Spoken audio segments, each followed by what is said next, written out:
ICC champions trophy শেষ, Bharat champion হয়ে trophy নিয়ে দেশে ফিরে গিয়েছে এবং এর সাথে সাথে যে সমস্ত ট্রোলিং চ্যানেল ছিল বা ট্রোলিংয়ের জন্য যে সমস্ত মানুষ রেডি হয়েছিল সেই মানুষরা সারা জীবন রেডি থাকবে এবং সারা জীবন তারা একটা কথাই বলবে, আইসিসি সমান বিসিসিআই সমান আইসিসি, আইসিসি চুর বিসিসিআই চুর। এটা তাদের ভাষা, এটা তাদেরকে বলতে দেওয়া দরকার।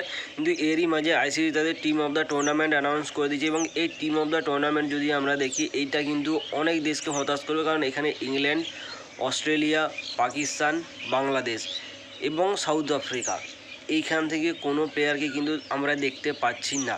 তো আমরা যদি টিম অফ দ্য টুর্নামেন্টের জায়গায় দেখে নিই, সেখানে প্রথমেই রয়েছে Rachin Ravindra New Zealand, Ibrahim Zadran Australia, Virat Kohli team India, Shreyas Iyer team India, KL Rahul team India, Glenn Phillips New Zealand, Azmatullah Omarzai Afghanistan, Mitchell Santner New Zealand, Mohammed Shami team India, Matt Henry New Zealand, Varun Chakravarthy India, Axar Patel India. তো টিম ইন্ডিয়ার তরফ থেকে আমরা কাদের নাম পাচ্ছি? বিরাট কোহলি, শ্রেয়াস আইয়ার, কেএল রাহুল 3 জন, মোহাম্মদ শামি 4 জন, বরুণ চক্রবর্তী 5 জন, অক্ষর প্যাটেল 6 জন। আফগানিস্তানের তরফ থেকে 2 জন, 8 জন, এবং আমাদের আরও 3 জন রয়েছে, সেটা কিন্তু নিউজিল্যান্ডের তরফ থেকে। এবং টিম ইন্ডিয়া যে খেলাটা দেখিয়েছে, নিউজিল্যান্ডও কিন্তু ডিজার্ভ করতো চ্যাম্পিয়ন্স ট্রফি জেতা, কিন্তু তারা 2 বার আমাদের কাছে হেরে গিয়েছে এবং এটা একটা বদলা, কারণ এর আগে চ্যাম্পিয়ন্স ট্রফিতে কিন্তু নিউজিল্যান্ড আমাদেরকে হারিয়েছিল, সেটা অনেক আগে, আমাদের তখন জন্ম হয়নি, বিশেষ করে আমার তো জন্মই হয়নি। সেটা বাদ দাও, সেই একটা ম্যাচ যেখানে আমাদের কাছে বদলা নেওয়া ছিল, 2019 ওয়ার্ল্ড কাপ যেভাবে রান আউট করে আমাদেরকে হারিয়েছিল, সেটাও একটা বদলা নেওয়ার জায়গা ছিল।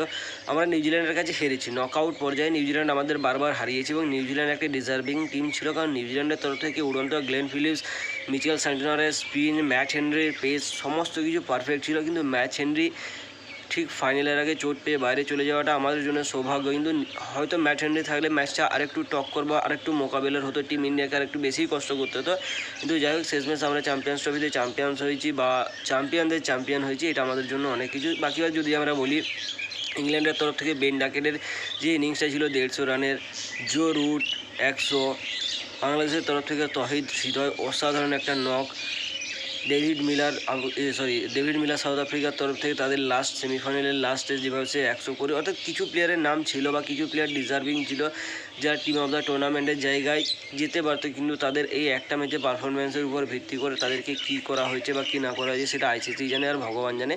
বাকিবার তো আমরা যদি WPL-এর দিকে চলে আসি, WPL ধীরে ধীরে শেষের মুখে চলেছে, কারণ 22 তারিখ থেকে IPL শুরু হতে চলেছে এবং WPL-এ কালকে যে ম্যাচটা ছিল অসাধারণ একটা ম্যাচ, যেখানে মুম্বাই এবং গুজরাট জায়ান্টসের মধ্যকার ম্যাচ ছিল, অর্থাৎ টেবিলে 2 নম্বর এবং 3 নম্বর টিমের মধ্যকার 1 নম্বর এবং 3 নম্বর টিমের মধ্যকার ম্যাচ ছিল। কাল গুজরাট জায়ান্টস প্রথমে টসে জিতে এবং বল করার সিদ্ধান্ত নেয়। মুম্বাই ইন্ডিয়ান্স প্রথমে ব্যাট করতে নেমে 179 রান তুলে 6 উইকেট হারিয়ে, যেখানে captain Harmanpreet Kaur 54 run, player of the match Natalia Sciver Brunt বা ন্যাট সেভারব্রোন বা NSB 38, আমনজত কৌর 27 রান করে। গুজরাট জায়ান্টসের তরফ থেকে Priya Mishra 1 wicket, Ashleigh Gardner 1 wicket এবং কাসবি গৌতম 1 উইকেট নেয়।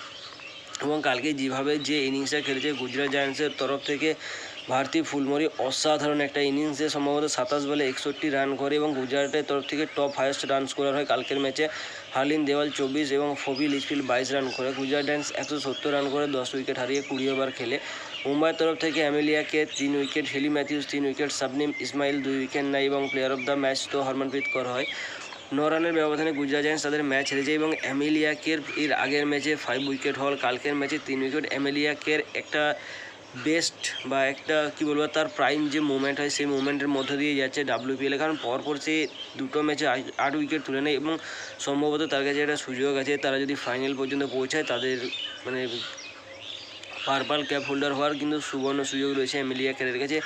বাকিবার টিম অফ দ্য টুর্নামেন্ট যেটা হয় সেটা হওয়ার হয়তো তার কাছে সুযোগ থাকতে, সেটা পরের কথা, কিন্তু আমাদের IPL তো চলেই এসছে এবং হ্যাঁ, কিছু কিছু জিনিস যেন পাকিস্তানের সমর্থকরা কাঁদছে যে পাকিস্তানের কোনো মানুষকে বা পাকিস্তানের কোনো বড় সদস্য বা সদস্যপদে থাকা কোনো ব্যক্তিকে কেন চ্যাম্পিয়ন্স ট্রফি ফাইনালে তাদেরকে দাঁড় করানো হলো না, বা ট্রফি যখন দেওয়া হলো সেখানে কেন তাদের সাথে কোনো কেউ ছবিও উঠলো না, কেন তাদেরকে ডাকা হয়নি, এটা তাদের মূল উদ্দেশ্য।